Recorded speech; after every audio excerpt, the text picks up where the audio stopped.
Voici comment préparer du vin de pitaya rouge. Nous allons le mélanger avec des bails, d'accord? Nous utilisons du pitaya. Nous prenons 1 kilo de pitaya rouge, pesé avec la peau. 1 kilo correspond à environ 3 fruits. Les baies à mélanger ressemblent à ceci. C'est de la marque Nestlé. Celui-ci est au goût de baie mélangée. Aujourd'hui, nous utilisons un sachet de poudre de baie mélangée. Pour le sucre blanc, n'importe quelle marque convient, 1 kg. Il nous faut aussi 1 litre d'eau que nous allons d'abord utiliser pour faire bouillir le sucre. Maintenant, tante nous a déjà préparé la chair du pitaya. Passons à l'étape suivante. À cette étape, tante nous verse 1 litre d'eau dans la casserole et allume le feu. D'accord. Quand l'eau commence à chauffer, tante nous ajoute directement la chair de pitaya rouge. Nous verse directement 1 kilo de sucre en poudre, puis on mélange rapidement pour éviter que le sucre ne colle au fond de la casserole et ne brûle, car ça sentirait mauvais. On remet d'abord le sucre pour qu'il commence à se dissoudre, puis, une fois que c'est fait, vous pouvez ajouter la poudre de mix berry. Je vais verser la poudre de mix berry tout de suite. Va la verser doucement tout en remuant, sinon la poudre va former des grumeaux. Voilà, j'utilise tout un sachet pour cette recette de vin en verre. On ne fait pas bouillir longtemps, il suffit que le sucre et la poudre de mix berry soient dissous, puis on peut éteindre le feu. Maintenant, le sucre et la poudre de mix berry sont complètement dissous. Regardez, l'eau devient plus claire comme ça. Quand on mélange, il n'y a plus de grains de sucre. Tante nous a fait bouillir jusqu'à ce que les ingrédients soient dissous. On va éteindre le feu. Voilà, maintenant tante nous a éteint le feu. Il faut laisser refroidir l'eau dans laquelle on a fait bouillir le fruit du dragon jusqu'à ce qu'elle soit à température ambiante, puis on passera à l'étape suivante. Maintenant, l'eau de fruit du dragon que nous avons bouillie est à température ambiante, tante nous va ajouter de l'eau. Pour le reste, nous allons utiliser 5 litres d'eau, uniquement de l'eau potable. Versez-la directement à cette étape. Une fois que nous avons ajouté l'eau potable, mélangez bien tous les ingrédients à cette étape. Nous allons prélever de l'eau pour tester la levure. Prélevez de l'eau et mettez-la dans un petit bol. Nous allons tester la levure. Aujourd'hui, nous utilisons de la levure à vin. Tante nous en utilise une demi-cuillère à soupe. Nous allons la verser dans le bol. Mélangez bien. Nous allons laisser reposer pour que la levure commence à agir. Pendant que nous attendons, nous allons verser l'eau dans le fût de fermentation. Voilà, maintenant notre levure a bien moussé comme ceci. Quand la levure mousse bien comme ça, cela veut dire que la levure est de bonne qualité et prête à être utilisée. Si la levure est périmée, c'est très facile à voir. Là où on teste, la levure sera claire, la poudre de levure va tomber au fond du bol, la levure est morte. Si elle mousse bien, on la verse dans le fût. Voilà, on peut verser la levure dans le fût de fermentation. Une fois qu'on a versé la levure, il faut bien fermer le couvercle du fût. Ensuite, on va secouer le fût. Secouer le fût, ça aide à augmenter l'oxygène à l'intérieur. Ça permet aussi à la levure de se dissoudre plus rapidement. Comme ça, la levure va commencer à agir plus vite. Après avoir secoué le fût, desserrez le couvercle. Il suffit de le desserrer d'un demi-tour, juste assez pour qu'il puisse bouger comme ça. Ça permet à l'air à l'intérieur du fût de s'échapper sans avoir besoin d'utiliser un airlock. Une fois qu'on a desserré le couvercle, on va coller une étiquette dessus. On colle une étiquette pour indiquer le type de vin. J'ai fait du vin de fruits du dragon et Benix le 30 août. Soit somme sec, voilà, nous allons faire fermenter à température ambiante pendant environ 15 jours. Une fois les 15 jours passés, je reviendrai vous donner des nouvelles pour vous dire comment va le vin de fruits du dragon. Notre vin de fruits du dragon rouge aura-t-il un goût plaît ou pas? Restez à l'écoute. Aujourd'hui, le vin de fruits du dragon est des mixtes. 5 jours de fermentation, la levure a arrêté de travailler. Ensuite, filtrer les résidus et stopper l'action de la levure. Versez à travers une passoire. Filtrez les résidus.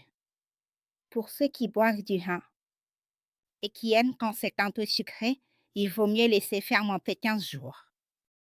Si vous suivez la méthode de Tante Moule et que vous laissez fermenter jusqu'à 1 jour, la levure consommera tout le sucre et cela donnera un taux d'alcool plus élevé. Une fois que la levure a consommé tout le sucre, il ne restera plus de douceur, il y aura une certaine amertume et astringence. Certaines personnes aiment le goût amer et astringent dans le vin, donc il n'est pas nécessaire d'ajouter du sucre, on peut simplement stopper la levure tout de suite. Mais si vous voulez qu'il y ait de l'alcool tout en gardant une petite note sucrée dans le goût, aujourd'hui, je vais vous montrer comment ajuster le goût en ajoutant du sucre blanc comme celui-ci. Si, en goûtant le vin, vous trouvez qu'il est un peu amer ou astringent, ajoutez 30 g de sucre. Mais si, en goûtant le vin, vous trouvez qu'il est très amer ou très astringent, ajoutez 50 g de sucre. Nous allons le verser à cette étape-ci. Voilà, allumez le feu, versez le sucre et remuez. Le sucre collera et sentira le brûler. Pour stopper la levure, un thermomètre de cuisine est indispensable. Si vous n'en avez pas, vous pourrez en commander chez Tante Mou. Elles vend le même modèle utilisé dans la démonstration. Il suffit d'y mettre les pignes et d'allumer l'appareil. Selon les modèles, certains s'alignent directement, d'autres il y a le symbole de température. D'abord, on utilise le mode corps. Pour vérifier si le thermomètre fonctionne, il suffit de le pointeur sur votre main. La température corporelle s'affiche, ce qui indique que l'appareil marche. Maintenant, on va utiliser le thermomètre avec le vin.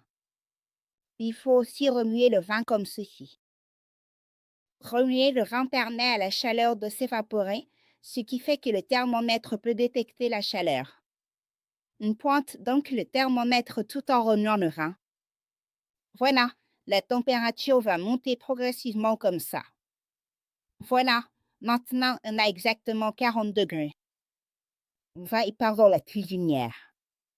Là, c'est fait, on l'a éteinte. Et donc, une fois qu'on a refroidi la levure à 40 degrés, il faut éteindre la cuisinière et retirer immédiatement la casserole du feu. Ainsi, le vin revenir à température ambiante avant de le verser dans le fût de fermentation. Ne versez pas le vin tant qu'il est chaud, sinon de la vapeur va se former et créer un voile blanc pendant la fermentation du vin, dégageant une odeur de pourri. Une fois le vin à température ambiante, je reviendrai vous donner des nouvelles pour l'étape suivante. Voilà, nous avons laissé reposer le vin de fruits du dragon et de bail jusqu'à ce qu'il soit à température ambiante. Nous allons pouvoir le verser directement dans le fût de fermentation. Voilà, nous avons versé le vin de fruits du dragon dans le fût de fermentation. Je vais vous montrer comment stopper la levure en 2 étapes en ajoutant du métabisulfite de potassium, appelé KMBS. Ce produit se présente sous forme de grains. Pour 5 à 6 litres, nous allons utiliser 2 cuillères bleues de KMBS comme ceci. On les ajoute directement dans le fût. Voilà, 1, 2. Le KNBS se dissout assez facilement. Dès qu'on le met dans le fût, il se dissout immédiatement. Le KNDS est un agent de conservation. Il aide à préserver la couleur, l'arôme et le goût du vin pour qu'il ne change pas par rapport à ce que nous avons fait. Une fois que vous avez ajouté le KMBS, vous pouvez refermer le couvercle du fût. Tous les produits chimiques sont dangereux. Il ne faut pas les inhaler et gardez-les hors de portée des enfants. Maintenant, passons à la maturation.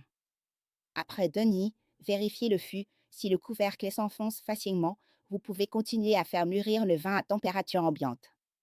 Si le fût est gonflé, tendu et que le couvercle ne s'enfonce pas, relâchez un peu le couvercle comme lors de la fermentation. Vous pouvez donc continuer la maturation à température ambiante. Le vin va mûrir à température ambiante pendant environ 2 semaines. Nous verrons le résultat dans 2 semaines. On verra si notre vin de pitaya et fruits rouges aura une belle couleur et un goût délicieux. Tante Mou vous tiendra au courant. À bientôt, Tante Mou va vous donner des nouvelles de notre vin de pitaya aux fruits rouges. Ça fait 2 semaines qu'on le fait vieillir. Regardez la couleur de notre vin, les amis, vous voyez? La couleur du vin est belle, ça donne envie d'en boire tout de suite. Aujourd'hui, Tante Mou va vous montrer comment mettre le vin en bouteille en ajoutant du sorbate de potassium. Le sorbate de potassium, c'est une sorte de granulé, un peu comme des petits bâtonnets de sucre de canne, vous voyez? Ce produit sert à inhiber la croissance des levures. Quand on l'ajoute, il empêche les levures de se réveiller et de recommencer à travailler, tout simplement. Les sorbates est vraiment très facile à utiliser. Pour une bouteille de 300 à 500 millilitres, Tante Mou va ajouter une cuillère de sorbate. Si c'est une grande bouteille comme celle-ci, de 500 à 1000 millilitres, on va ajouter 2 cuillères de sorbate comme ça. On prend une cuillère comme ceci, puis on la verse directement dans la bouteille. Pour soulever le fût de vin, Tante Mou le soulève en gardant le poignet bien ferme.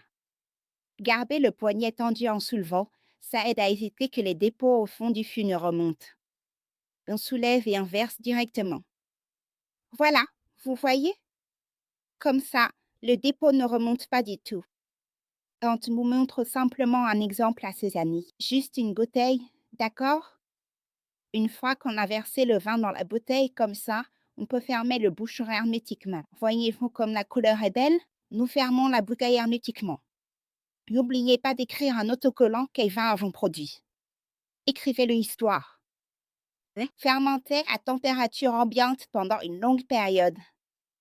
Oui, après 3 à 5 mois, le vin deviendra plus limpide et sa saveur sera plus harmonieuse. Le vin deviendra également plus épais avec le temps. Cela dépend de la durée de la fermentation. Aujourd'hui, nous allons goûter pour voir comment est ce verre de vin. Notre vin de pitaya aux fruits rouges va-t-il vraiment nous plaire? Regardez la couleur du vin, il donne vraiment envie de le boire. Ils sont tellement bons. Je vais goûter. Ah, tadam, les amis, oh, c'est vraiment délicieux.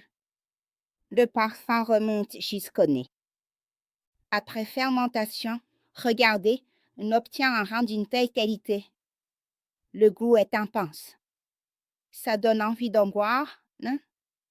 La façon dont je vous explique est détaillée. Allez voir la vidéo tutoriel du début à la fin. Regardez-la tranquillement, étape par étape. Prenez le temps d'apprendre, pas besoin de précipiter. Pour devenir compétent dans la fabrication des vins.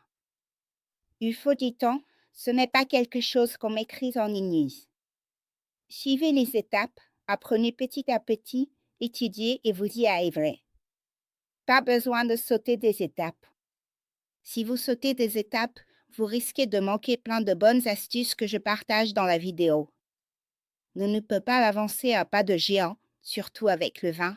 Chaque type de vin a des ingrédients différents et le temps de fermentation et de maturation varie aussi, les amis.